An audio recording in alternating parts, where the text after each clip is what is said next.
pada kesempatan kali ini saya mengajak Anda untuk belajar materi PPh pasal 21. Ya, mungkin Anda sudah pernah dengar.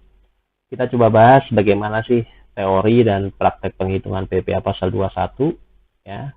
Tapi terkait dengan bagaimana pengisian SPD dan sebagainya nanti dijelaskan di video tersendiri. Oke, here we go ya. Pay attention please. Ya. Teman-teman, untuk pertama akan saya jelaskan dulu terkait dengan sistem pemungutan pajak. Ya, di Indonesia itu pada dasarnya sistem pemungutan pajak itu ada dua macam. Ya, ada self-assessment dan ada withholding system. Apa sih self-assessment? Self-assessment itu dari self-assess, berarti menilai sendiri, menghitung sendiri.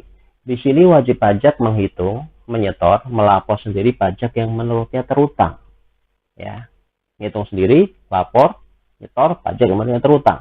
Contohnya PPh pasal 25 dan 29 sering kita ketahui dengan namanya pajak penghasilan orang pribadi dan pajak penghasilan PPh badan.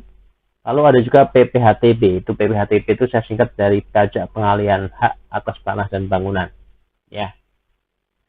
Kalau mengapa self assessment? Anda tahu kalau orang pribadi itu lapor sendiri SPT-nya dengan SPT 1770, kalau badan dengan SPT 1771. Oke, kita beralih ke withholding system. Withholding system, pajak terutang dihitung, di-store, dilaporkan oleh pihak lain atau pihak ketiga. Contohnya PPh 21, PPh pasal 22, PPh 23, 26, PPh pasal 15, dan PPh pasal 4 ayat 2. Ini maksudnya apa? Ya teman-teman, withholding system ini sering disebut dengan istilah PPh potong pungut, di mana pajak terutang dihitung, di-store, dilaporkan oleh pihak lain. Paling gampang PPh pasal 21 yang nanti kita akan pelajari di sini. Anda sebagai karyawan menerima gaji tunjangan dan dikenakan pajak. Tapi siapa yang menghitung pajak atas gaji dan tunjangan Anda, siapa yang store dan siapa yang lapor, itu bukan Anda, tapi pemberi kerja atau pihak ketiga. Itulah yang namanya PPh potong atau pungut, atau sering kita istilahkan dengan withholding system, dan akan kita pelajari di video kali ini. Oke, teman-teman, sebelum lanjut, kita perlu ketahui bagaimana pengenaan PPh pasal 21 basicnya di sini ya. Saya berikan dulu bagaimana basic pengenaan PPh pasal 21. Dari bagan ini bisa kita pelajari. Apakah penghasilan tersebut diterima diperoleh orang pribadi? That's the first question. Kalau penerimanya itu adalah badan, berarti bukan objek PPh pasal 21. Mengapa? Sebab PPh pasal 21 itu dikenakannya atas orang pribadi. Ya. Oke. Pertanyaan kedua. Apakah penerimanya subjek pajak dalam negeri? Kalau jawabannya yes atau ya, berarti penghasilan tersebut adalah objek PPh pasal 21. Tapi kalau jawabannya tidak, berarti diterima oleh subjek pajak luar negeri, dan itu adalah kemungkinan menjadi objek PPh pasal 26. Gitu teman-teman. Dari situ kita lihat bahwa penerima atau pihak yang dipotong PPh 21 itu adalah orang pribadi dengan status subjek pajak dalam negeri. Oke, kita lanjut. Itu yang dipotong. Lalu siapakah pemotongnya? Pemotong PPh pasal 21 pada dasarnya adalah pemberi kerja. Bisa orang pribadi atau badan. Tapi yang memberi kerja. Ya, ada juga bendahara, ada juga dana pensiun, penyelenggara jam sostek atau sekarang namanya BPJS. Lalu badan lain yang membayar pensiun, tunjangan hari tua atau jaminan hari tua, orang pribadi yang melakukan usaha atau pekerjaan bebas, atau penyelenggara kegiatan termasuk badan pemerintah dan sebagainya. Intinya kalau Anda pemberi kerja, Anda memperkerjakan orang dalam kaitannya dengan usaha dan pekerjaan Anda, itu Anda jadi pemotong PPh pasal 21. Lalu pertanyaan yang muncul, nah kalau saya karyawan, saya memperkerjakan orang, saya potong nggak? Contohnya Anda punya asisten rumah tangga. Apakah itu perlu dipotong? Nah, kita lihat orang pribadi yang jadi pemotong PPh 21 adalah orang pribadi yang punya usaha atau pekerjaan bebas. Kalau nggak ada, ya berarti Anda bukan pemotong PPh pasal 21. Oke, lanjut lagi. Ya, rekan-rekan, subjek dan objek PPh pasal 21 ini critical point Anda tahu PPh pasal 21, teman-teman. Pertama, penerima penghasilannya harus orang pribadi dalam negeri. Lalu penghasilan yang diterima adalah active income. Active income itu adalah penghasilan yang berasal dari pekerjaan, jasa, atau kegiatan. Dalam istilah umumnya, active income itu Anda harus bekerja untuk menerima uang. Kalau nggak kerja, nggak menerima penghasilan, itulah active income. Ya. Nah, lawannya active income berarti pasif. Pasif itu uang yang bekerja untuk kita. Aset kita, modal kita yang bekerja untuk kita. Itu passive income, dan itu bukan objek PPh 21. Contoh passive income adalah kita punya kontrakan, kita dapat uang sewa, kita dapat royalti, kita dapat dividen dan sebagainya. Itu bukan objek PPh pasal 21. Sebab 21 hanya atas active income yang diterima oleh orang pribadi dalam negeri. Oke. Nah, teman-teman, PPh pasal 21 itu cara penghitungannya ada di Peraturan Ditjen Pajak nomor 16 tahun 2016. Ya. Penghasilan yang diterima atau diperoleh pertama oleh pegawai tetap. Pegawai tetap baik penghasilan teratur atau tidak. Apa penghasilan teratur itu? Gaji, tunjangan, komisi itu teratur. Tidak teratur apa? Tidak teratur bisa berupa bonus, bisa berupa THR, bisa berupa yang nerimanya tidak rutin tiap bulan ya, tantiem, gratifikasi dan sebagainya. Lalu penghasilan di potongan 21 juga penerima pensiun secara teratur atau uang pensiun, lalu sehubungan dengan pemutusan hubungan kerja, contohnya uang pensiun atau kemudian pesangon, tunjangan hari tua, jaminan hari tua, kemudian pembayaran kepada pegawai tidak tetap atau tenaga kerja lepas seperti upah harian, mingguan, satuan borongan, lalu bukan pegawai, antara lain berupa honorarium, komisi, fee, dan imbalan sejenisnya, peserta kegiatan, berupa uang saku, uang representasi, uang rapat, dan sebagainya, dan natura atau kenikmatan yang diberikan oleh bukan wajib pajak yang dikenakan PPh final, atau wajib pajak yang dikenakan PPh pasal 15. Jadi gini teman-teman, pada dasarnya apapun yang diberikan oleh pemberi kerja dalam bentuk uang itu adalah objek PPh pasal 21. Namanya gitu. Hubungan dengan hubungan pekerjaan, jasa, atau kegiatan dalam bentuk uang adalah objek PPh pasal 21. Kalau diberikannya dalam bentuk barang atau istilahnya natura atau kenikmatan, itu bukan objek. Kecuali kalau pemberinya itu adalah ini. Bukan wajib pajak yang dikenakan PPh final dan yang dikenakan PPh pasal 15. Ya, nanti kita jelaskan. Bukan wajib pajak itu contohnya kedutaan besar, organisasi internasional. Yang dikenakan PPh final contohnya developer properti, contohnya yang bergerak dalam bidang konstruksi. Yang dikenakan pasal 15 contohnya itu jasa penerbangan, jasa pelayaran, dan sebagainya. Oke. Ya, itu tapi jarang ya. Tapi itu sekedar sebagai pengetahuan buat Anda. Lanjut, nah kita masuk ke tarif pasal 17, rekan-rekan sekalian. Ini ada di dalam pasal 17 Undang-Undang PPh. Tarif untuk orang pribadi itu seperti yang ada di depan Anda. Ya, tarifnya itu sampai dengan 50 juta itu 5%, di atas 50 sampai 250 juta itu 15%, 250 sampai dengan 500 juta itu 25%, di atas 500 juta 30%. Cuma ada klausul.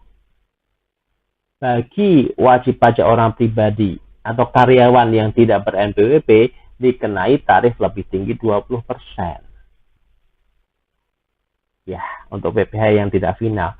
Jadi kalau Anda nggak punya NPWP, karyawan nggak punya NPWP, nggak dikenakan 5%, dikenakannya 6%. Kalau penghasilannya di bawah 50 juta. Kenapa? Dia nggak punya NPWP. Ya, makanya bagi karyawan kalau tidak pengen dipotong pajak lebih tinggi, please silakan bikin NPWP. Ya. Kemudian contoh penghitungannya rekan-rekan sekalian. Ini contohnya penghasilan 110 juta. Cara ngitungnya progresif ya. Semakin besar penghasilan Anda, kena tarif semakin tinggi. 5% kali 50 juta, 2,5 juta. 15% kali 60 juta, 9 juta. PPh totalnya 11.500.000. Ini contoh paling gampang untuk menghitung PPh untuk orang pribadi atau PPh 21. Ya, nah terkait dengan penghitungan PPh 21, karena PPh itu sifatnya subjektif teman-teman, Anda ada pengurang dulu. Jadi sebelum Anda dihitung pajaknya, sebelum Anda dikenakan tarif, itu ada pengurang yang namanya PTKP. Enak kan? Ya, ini PTKP itu cerminan biaya hidup. Jadi kalau penghasilan Anda masih di bawah PTKP, di bawah penghasilan tidak kena pajak, Anda tidak perlu membayar pajak. You don't have to pay tax. Ya. Berapa besarnya?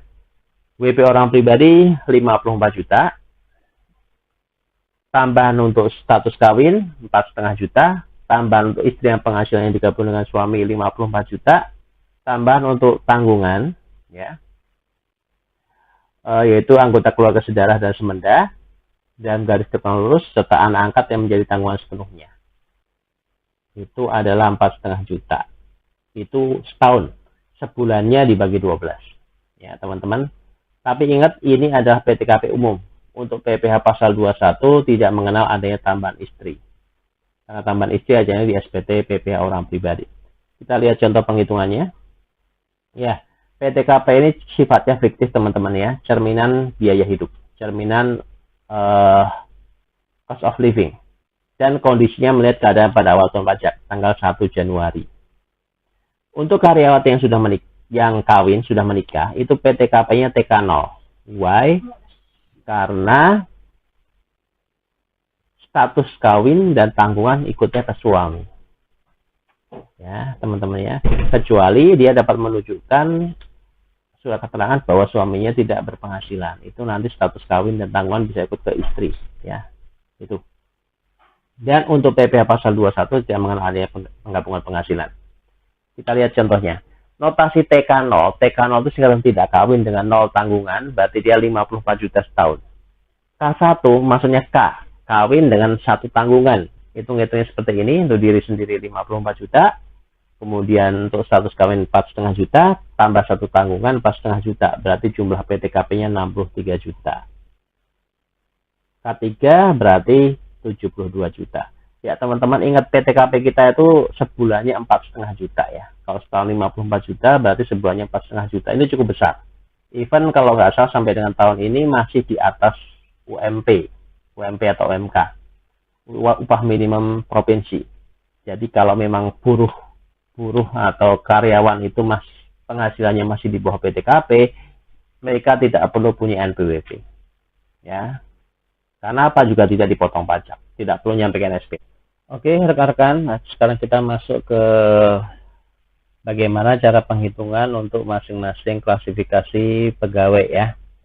Jadi nanti akan kita temukan ada yang pegawai, bukan pegawai, penerima honor, kemudian ada juga penerima pesangon dan sebagainya. Yang pertama kita bahas pegawai. Pegawai adalah orang pribadi yang bekerja pada pemberi kerja, baik sebagai pegawai tetap atau tidak tetap, berdasarkan perjanjian atau kesepakatan kerja baik secara tertulis maupun tidak tertulis. Oke teman-teman, rumus dasar untuk menghitung PPh pasal 21 untuk pegawai tetap adalah PPh pasal 21 sama dengan tarif pasal 17 kali penghasilan bruto setelah dikurangi biaya jabatan dan dikurangi iuran pensiun atau jaminan hari tua dan dikurangi PTKP. Ya, tadi kita udah bahas ya, penghasilan bruto itu apa? Ada teratur, tidak teratur, biaya jabatan itu apa? Nanti kita lihat apa sih biaya jabatan, lalu ada iuran pensiun dan juga PTKP. Itu untuk pegawai tetap. Untuk pensiunan berkala, jadi pensiunan, itu PPh pasal 21 adalah tarif pasal 17 dikalikan penghasilan bruto setelah dikurangi biaya pensiun dan PTKP. Oke teman-teman. Nah, ini kita lihat penghasilan bruto untuk pegawai tetap itu bisa dibagi menjadi penghasilan teratur dan tidak teratur. Penghasilan teratur contohnya gaji, tunjangan, honorarium, insentif, uang lembur. Nah, ini uang lembur ya, uang lembur. Dan juga premi asuransi yang dibayar pemberi kerja. Yang tidak teratur berarti tidak diterima tiap bulan. Setahun cuma sekali atau mungkin 2 kali. Contohnya bonus, THR, jasa produksi, tantian gratifikasi uang cuti, premi asuransi tahunan yang dibayar pemberi kerja, ESOP Employee Stock Option Program. Ya, teman-teman, tadi saya jelaskan bahwa pada dasarnya PPh pasal 21 itu dikenakan atas penghasilan yang diterima oleh pegawai oleh orang pribadi berupa cash, ya, berupa uang. Cuma di sini ada sedikit pengecualian. Premi asuransi yang dibayar pemberi kerja itu objek PPh pasal 21. Padahal kalau kita lihat premi asuransi ini kan sifatnya seperti natura atau kenikmatan, bukan cash. Tapi karena undang-undang menyatakan sedemikian, maka premi asuransi yang dibayar pemberi kerja itu menjadi objek PPh pasal 21. Premi asuransi apapun itu, asal dibayar pemberi kerja. Cuma yang ingin saya tegaskan di sini adalah adanya premi asuransi yang wajib dibayar oleh pemberi kerja adalah BPJS Tenaga Kerja, Badan Penyelenggara Jaminan Sosial Ketenagakerjaan. Nah, program-programnya ini meneruskan program yang dulu ada Jam Sostek ya. Ada JKK, Jaminan Kecelakaan Kerja, JKN, Jaminan Kematian, JPK, Jaminan Pemeliharaan Kesehatan, plus JHT, Jaminan Hari Tua. Aslinya adalah satu lagi, yaitu namanya Jaminan Pensiun yang baru ya. Nah, teman-teman, tolong dilihat, JKK, JKN, dan JPK ini adalah sifatnya seperti premi asuransi. Ya, seperti premi asuransi, dan itu nanti menjadi objek PPh pasal 21. Tapi kalau JHT, Jaminan Hari Tua, itu sifatnya seperti iuran pensiun. Ya, jadi Anda bayar sekarang untuk menerima manfaatnya nanti pas pensiun. Atas iuran pensiun atau JHT yang dibayar oleh pemberi kerja ini bukan objek PPh pasal 21. Mengapa? Nanti dikenakannya pas dia menerima pensiun. Beda sama asuransi. Dikenakannya pas bayar premi. Nanti ketika menerima manfaat asuransi atau klaim asuransi, tidak lagi menjadi objek PPh pasal 21. Yang satu dikenakan di depan, yang satu dikenakan di belakang. Oke. Nah, tadi saya jelaskan salah satu elemen penghitungan PPh pasal 21 untuk pegawai tetap adalah biaya jabatan. Biaya jabatan ini adalah biaya yang sifatnya fiktif, cerminan biaya yang berhubungan dengan pekerjaan sesuai dengan masa kerja, dan diberikan ke semua pegawai tetap tanpa mandang mempunyai jabatan atau tidak, hanya untuk pegawai tetap ya. Berapa besarnya? Besarnya adalah 5% dari penghasilan bruto, tapi maksimal ada 500.000 per bulan atau 6 juta setahun. Jadi kalau udah nyampe maksimal 500.000 ya pakainya 500.000. Oke. Kemudian kita lihat nih contoh penghitungan. Teman-teman, ini contoh penghitungan yang sederhana, nanti Anda bisa lihat ya. Anda lihat bagaimana cara penghitungannya. Teman-teman kita lihat. Toto status TK0, gaji sebulan 5 juta, ikut program pensiun dengan iuran sebulan 100.000. Ya teman-teman lihat, untuk penghitungan PPh pasal 21 masa atau bulanan, itu cara ngitungnya seperti rumus tadi. Penghasilan bruto 5 juta dikurangi biaya jabatan 5% dari 5 juta, 250.000. Kurangi iuran pensiun, ya ada iuran pensiun 100.000, ketemu penghasilan itu sebulan 4.650. Ini adalah penghasilan itu sebulan. Kemudian kita setahunkan dulu, ya. Gimana cara menyetahunkannya? Kali 12, lalu dikurangi PTKP selama setahun.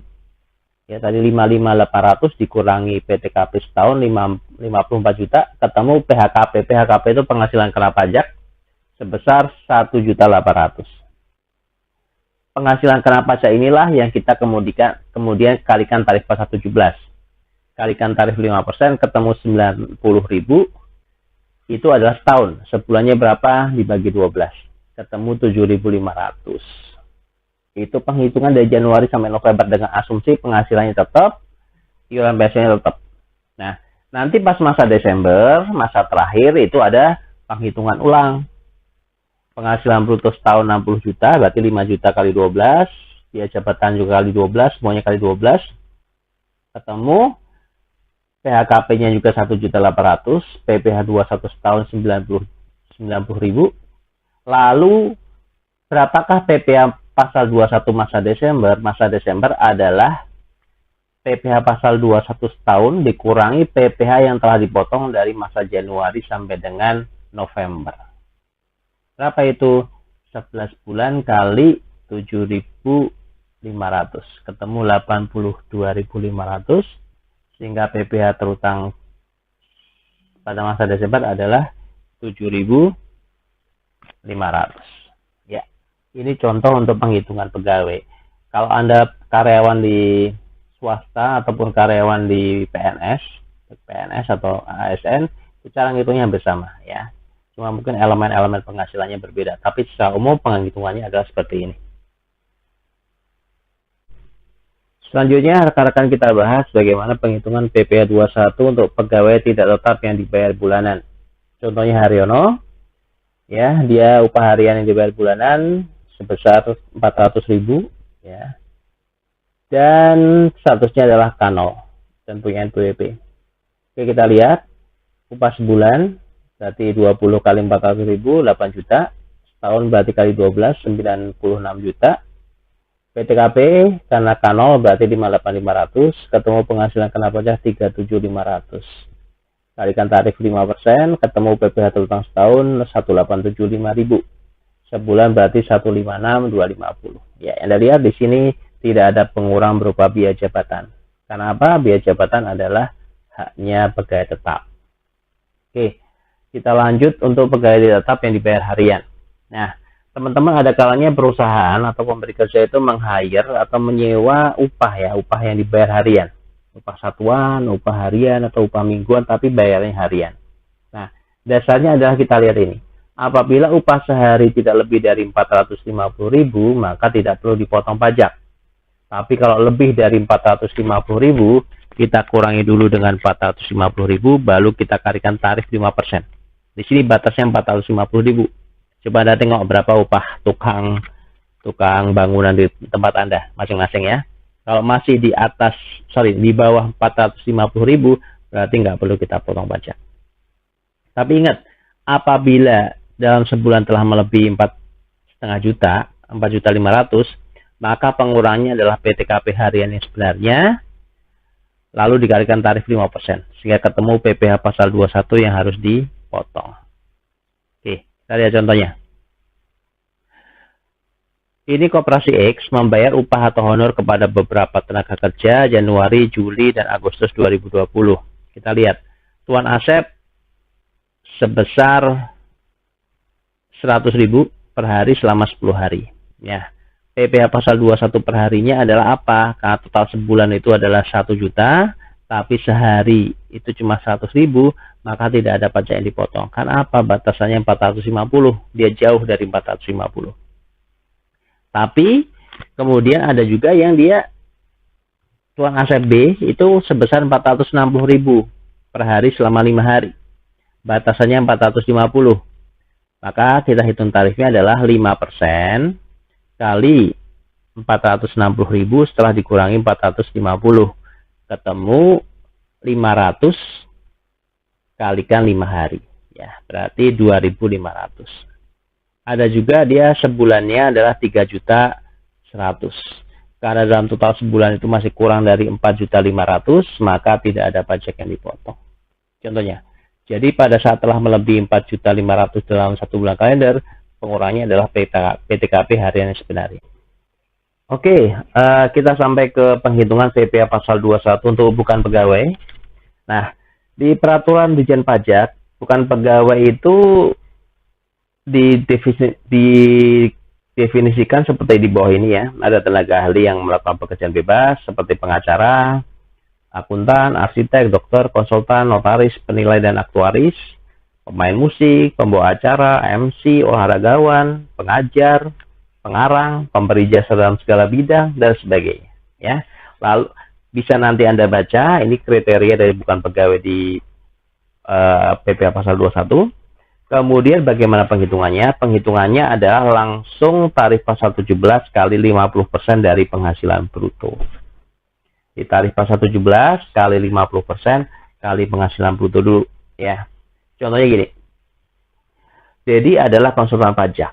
Bulan Maret menerima fee sebesar 100 juta.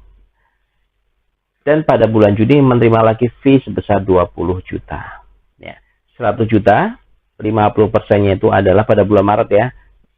Penghasilan bruto 100 juta, 50%-nya adalah 50 juta. Kalikan tarif 5%, berarti 2.500.000. Kemudian Juni menerima 20 juta, 20 juta di sini berarti 50%-nya adalah 10 juta. Secara kumulatif telah melebihi 50 juta. Yang kena tarif 5% kan sampai dengan 50 juta. Berarti dia udah kena tarif 15%. Ya, 1.500.000. Total berarti 4 juta rupiah. Ya. Ada lagi contohnya Sudirman adalah penceramah yang mendapatkan honor sebesar 20 juta. Berapa PPh 21-nya? Ya, penceramah termasuk dalam kriteria bukan pegawai. Cara ngitung gampangnya adalah 5% kali 50% kali penghasilan bruto. Penghasilan bruto 20 juta sehingga PPh pasal 21-nya adalah 500.000. Oke.